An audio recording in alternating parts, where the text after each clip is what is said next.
আমি অবশ্যই ক্ষমাশীল। সুবহানাল্লাহ। কে বলতেছেন? আল্লাহ তাআলা। আমি অবশ্যই ক্ষমাশীল, দয়াবান। কাদের জন্য? লিমান তাবা, যে ব্যক্তি তওবা করল, ঈমান আনলো এবং নেক কাজ করলো, নেক আমল করলো, সুম্মা হাতাদা, এবং এরপরে সেই নেক আমলের উপরে টিকে থাকলো, হেদায়েতের উপরে টিকে থাকলো, আমি তার জন্য ক্ষমাশীল। আল্লাহর ক্ষমা তার বান্দাদের জন্য বিশাল মেঘের মতো ছায়া দিয়ে আছে আমাদেরকে। হযরত ওমর ফারুক রাদিয়াল্লাহু তাআলা আনহু একবার হেঁটে যাচ্ছিলেন অন্ধকার রাতে, পেছনে কিছু সাহাবীরা হাঁটতেছিলেন।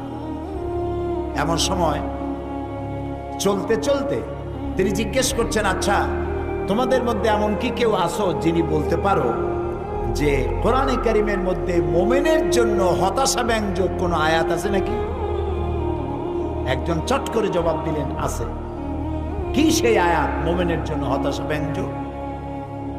পেছনে যিনি জবাব দিচ্ছিলেন তিনি বললেন, فَمَن يَعْمَلْ مِثْقَالَ ذَرَّةٍ خَيْرًا يَرَهُ وَمَن يَعْمَلْ مِثْقَالَ ذَرَّةٍ شَرًّا يَرَهُ।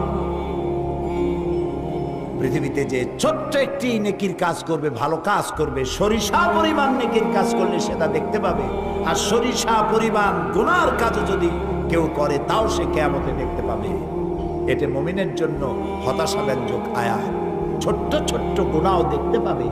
হযরত আবু সাঈদ খুদরি রাদিয়াল্লাহু তাআলা আনহু তিনি প্রশ্ন করেছিলেন, হে রাসূল, এই আয়াত নাযিল হওয়ার পর